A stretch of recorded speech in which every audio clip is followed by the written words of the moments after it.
Voici donc la 6e et dernière vidéo de ce cours pour l'allemand professionnel. Donc, acquérir les notions abordées. Donc, nous avons vu dans les 5 premières vidéos les formulaires en ligne, comment est-ce que vous allez rechercher votre emploi, postuler, avec souvent des formulaires en ligne et ensuite des pièces jointes à fournir. On a vu aussi comment faire une lettre de motivation avec tout le vocabulaire de niveau juste à partir de A2 jusqu'à C1, C2. Et puis on a vu aussi dans la vidéo numéro 5 comment faire un CV. Donc tout ça c'est beaucoup de vocabulaire, on va prendre le temps de revoir un petit peu tout ça, toutes les notions que nous avons abordées dans les 5 vidéos juste avant. Alors déjà, tout ce qui est données personnelles, persönliche Information, das Geburtsdatum, der Geburtsort, der Wohnort ou alors die Anschrift. Alors là, ce qui est intéressant, c'est que le mot die Adresse existe, mais on voit dans les formulaires, comme on a pu voir dans les vidéos d'avant, souvent des mots vraiment bien germaniques et pas avec une consonance française ou anglophone. Donc Wohnort et Anschrift. Donc même vous, n'hésitez pas à utiliser ces mots-là quand vous parlez de votre adresse personnelle, ça fait tout de suite un petit peu mieux que juste die Adresse. La Mobilfunk, Familienstand, ça c'est l'état civil, c'est très souvent demandé. Ledig, célibataire, verheiratet, marié. Et puis Staatsangehörigkeit, alors c'est un petit peu comme Wohnort et Anschrift. Il existe le mot Nationalität pour la nationalité. Staatsangehörigkeit et du coup fait un peu plus allemand, il y a moins cette connotation comme on avait vu tout à l'heure, un peu anglais ou un peu français.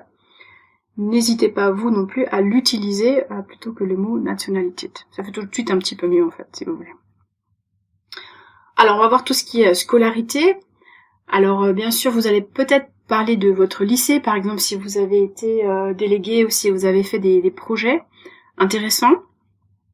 Alors j'en ai profité pour mettre du vocabulaire de la scolarité. Vous n'allez bien sûr pas parler de votre école maternelle ou de l'école primaire dans votre CV. Par contre, on peut imaginer que dans un entretien d'embauche, vous ayez une question sur au fait comment est-ce que ça se passe en France. Donc vous devez expliquer vous-même votre scolarité, ça peut être intéressant de parler un petit peu de culture. Donc les Allemands n'ont pas d'école maternelle, ils ont ce qu'on appelle des jardins d'enfants, Kindergarten, qui n'est pas obligatoire, contrairement à la France. Ensuite, Grundschule, attention à das Gymnasium. Donc das Gymnasium, vous savez peut-être, c'est l'équivalent lycée-collège, puisque les Allemands entrent dans le Gymnasium à l'équivalent à peu près de la 6e. Alors du coup, pour vous, pour traduire, c'est pas évident, parce que souvent, collège et lycée sont 2 bâtiments différents.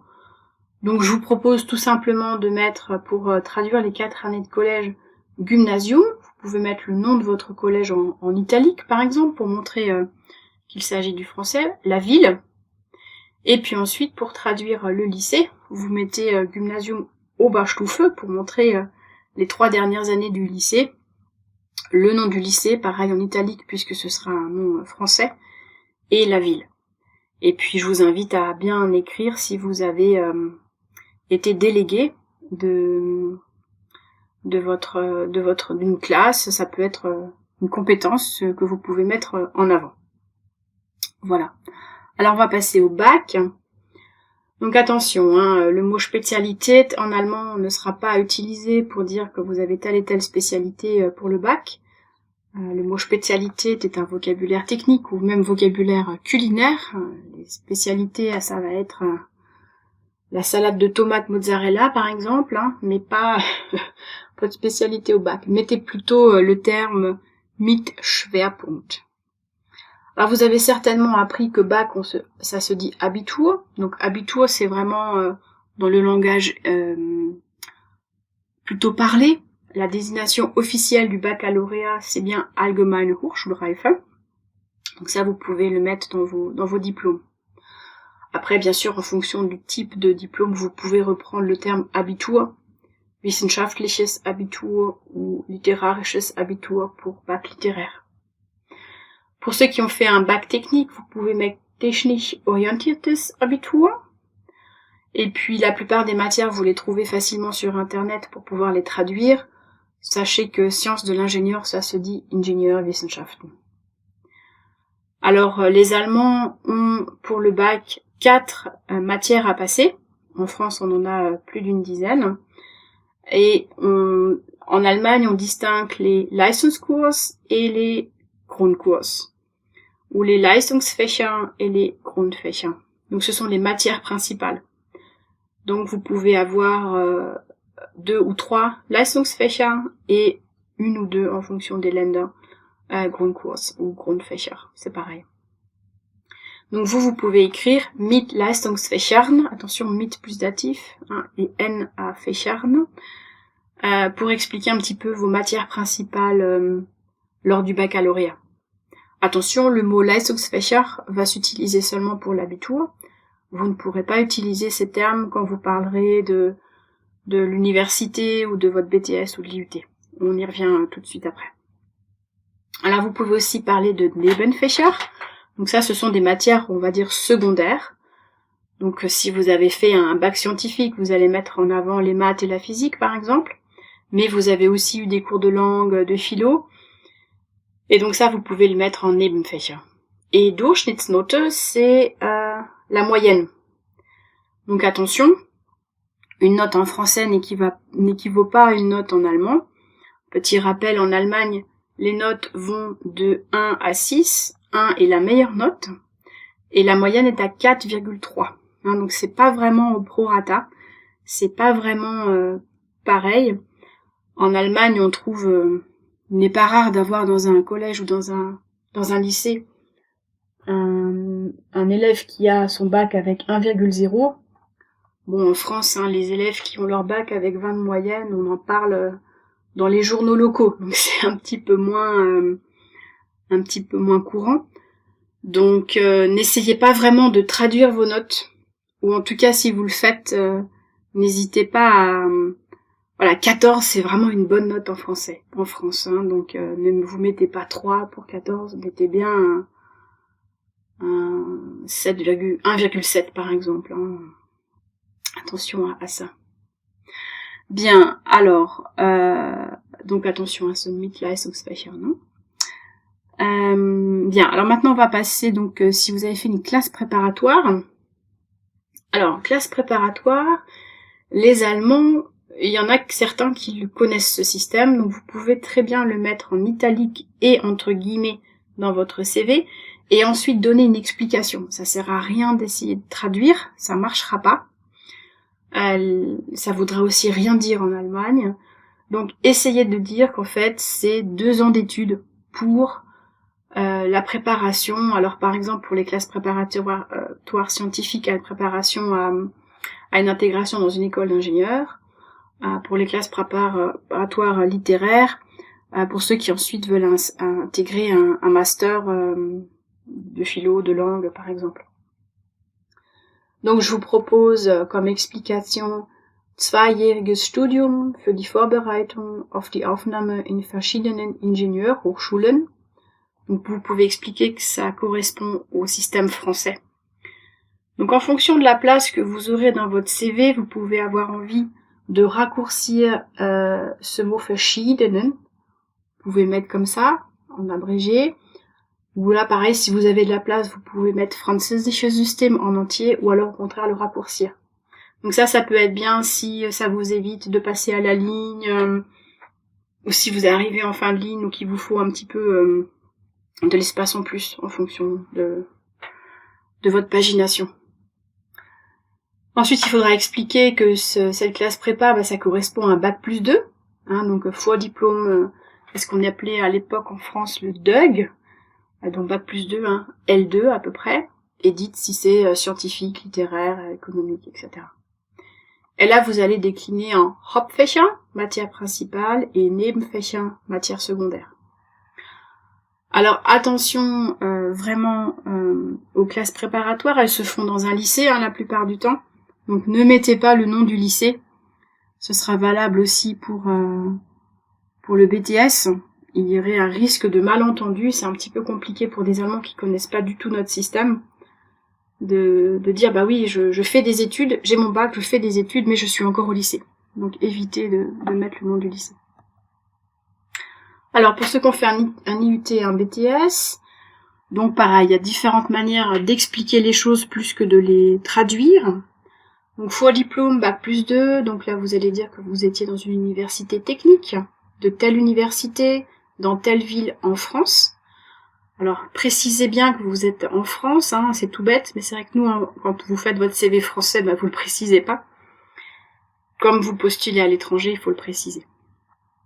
Donc là, vous allez mettre université technique ou Fachhochschule für Technik. Bon, c'est pas tout à fait pareil. La Fachhochschule a un côté plus pratique, l'université technique a un côté un petit peu plus théorique. À vous de voir en fonction de votre IUT, ce que vous voulez mettre comme équivalent. N'hésitez pas à mettre le nom de l'IUT. Là, vous pourriez justement décliner en theoretische Kurse, donc des cours théoriques, et praktische Anwendung, une application pratique. On reproche en général aux étudiants français d'être très théoriques et pas assez pratiques. Les IUT étant vraiment pratiques, mettez bien cet aspect-là de votre formation en avant. Pour ceux qui ont fait un BTS, donc là vous avez fait une formation technique de 2 ans, donc zweijähriges berufsbezogenes Studium puis vous mettez votre matière principale. Donc, comme je disais tout à l'heure, surtout ne pas donner le nom du lycée, il y a un risque de malentendu. Et de bien mettre en avant que les études sont orientées professionnelles, vie professionnelle. Donc on va retrouver theoretische Kurse, praktische Anwendung, et pourquoi pas Hauptprojekt, si vous avez fait un projet principal. Donc ça peut être intéressant. Alors bien sûr, le vocabulaire IUT ou BTS peut être interchangé. C'est pour vous expliquer un petit peu quoi mettre. Bien. Technische Universität ou Fachhochschule für Technik, bon, c'est ce que je disais tout à l'heure. Il y a une toute légère différence au niveau du côté théorique et pratique. Si vraiment vous ne savez pas, mettez Technische Universität, il n'y a aucun souci. Et Technische Ausbildung, zweijähriges berufsbezogenes Studium plus la matière principale, ça c'est vraiment ce qu'il faut mettre. Voilà, pas donner le nom du lycée, ça je pense que c'est bon. Bien, alors pour ceux qui ont fait des études à l'université, donc en école d'ingénieur, on verra juste après, des petites choses que vous pourrez rajouter, ceux qui sont dans une université classique. Donc voilà, vous pouvez mettre le nom de votre université, la ville, Frankreich, les points forts de la formation, Studienschwerpunkte. Donc Vorlesungen, ce sont les cours magistraux, Seminare, tout ce qui est TP, TD, cours. Il y a moins de termes en allemand. Par exemple, si au 8e semestre d'études, vous avez fait un projet de 6 semaines, on va dire ça comme ça, 6wöchentliches Projekt, n'oubliez pas que les Allemands comptent en semestre et pas en année. Donc, quand vous avez fait, par exemple, 2 ans de prépa et que vous êtes en première année d'école d'ingénieur, vous êtes quand même en 5e semestre d'études. Ou vous avez fait 2 ans de prépa littéraire, vous intégrez une L3, pareil, 5e semestre d'études. Donc, par exemple, un projet de 3e année de cycle d'ingénieur de 4 mois, vous êtes en 9e semestre, puisqu'en général, votre dernier semestre se passe à l'étranger, 4monatiges Projekt. Donc, attention aux adjectifs, wöchentliches et monatiges. Practicum, donc ça, c'est les stages. Attention, le pluriel, c'est practica, avec un A. In dem Bereich, dans le domaine X, Y, Z.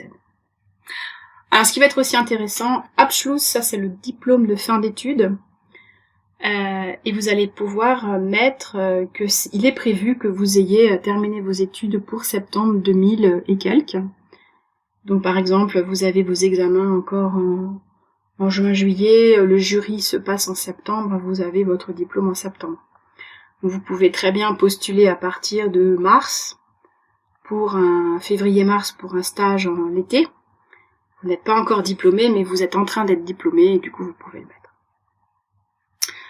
Alors ensuite, les mentions, donc la France est assez férue de mentions. Vous pouvez aussi y voir un classement général, et ça me choque pas si vous vous inventez une mention, même si ça n'apparaît pas très clairement dans vos bulletins de notes.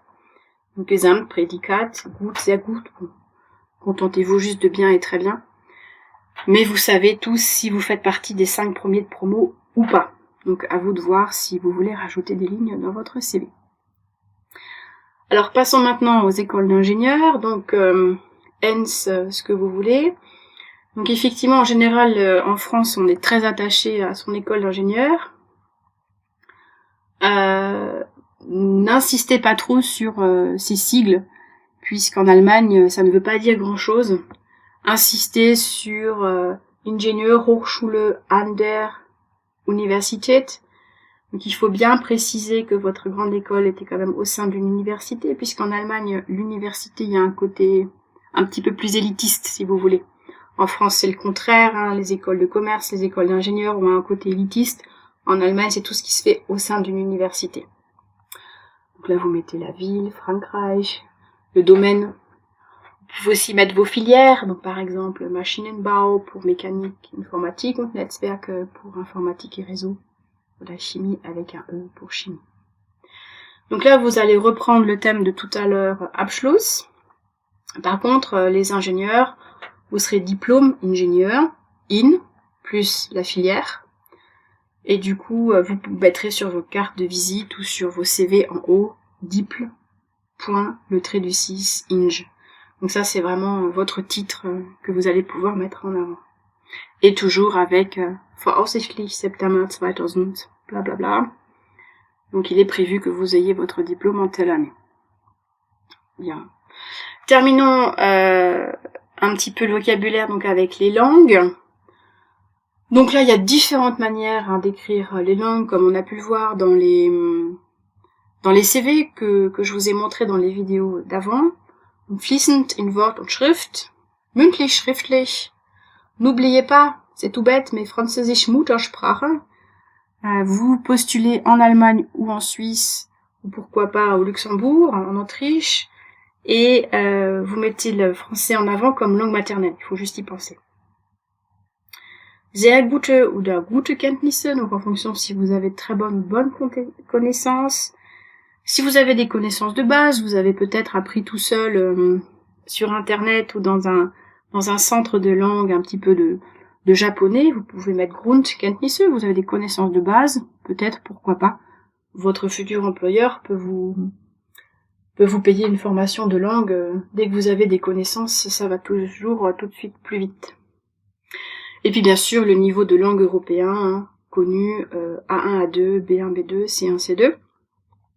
Et je vous invite ici à mettre en plus, si vous avez des certifications de langue, par exemple le TOEIC en anglais, et les certifications du Goethe-Institut en allemand. Ensuite, l'expérience professionnelle, berufliche Erfahrung. Donc là, ce qui est bien, c'est que les Allemands sont vraiment très ouverts sur tout ce qui peut être expérience professionnelle. Ça peut être un job d'été où vous avez vendu des glaces tout l'été. Mais mine de rien, vous y apprenez aussi beaucoup de choses. Vous apprenez le contact avec les clients, vous apprenez à avoir des horaires, vous apprenez à tenir une caisse, vous apprenez à avoir des clients sympas, d'autres un peu moins, un patron sympa, peut-être d'autres un peu moins. Donc surtout, mettez bien tout ça en avant, puisque ça vous permettra aussi de mettre en avant tout ce qu'on appelle en anglais les soft skills, donc les compétences qui ne sont pas diplômantes, mais que vous avez pu acquérir au fil du temps. Donc Praktikum, on l'a déjà vu. Vous pouvez avoir aussi Mitarbeit bei, verantwortlich sein für. Donc là, quand vous êtes responsable de quelque chose, mettez-le bien en avant. Et puis, si vous avez accédé à différents Verfahren, à des procédés, qu'est-ce que vous avez pu améliorer? Est-ce que vous avez vérifié des choses avec Prüfen? Et à quoi vous avez participé avec Teilnahme an, plus c'est die Teilnahme, c'est féminin. Et donc on termine le vocabulaire des notions abordées avec tout ce qui est divers. Alors bien sûr il y a les loisirs, mais il n'y a pas que ça. N'oubliez pas que les Allemands en général font un service civil et qu'il est possible qu'en entretien d'embauche on vous demande dans quel domaine avez-vous fait votre service civil?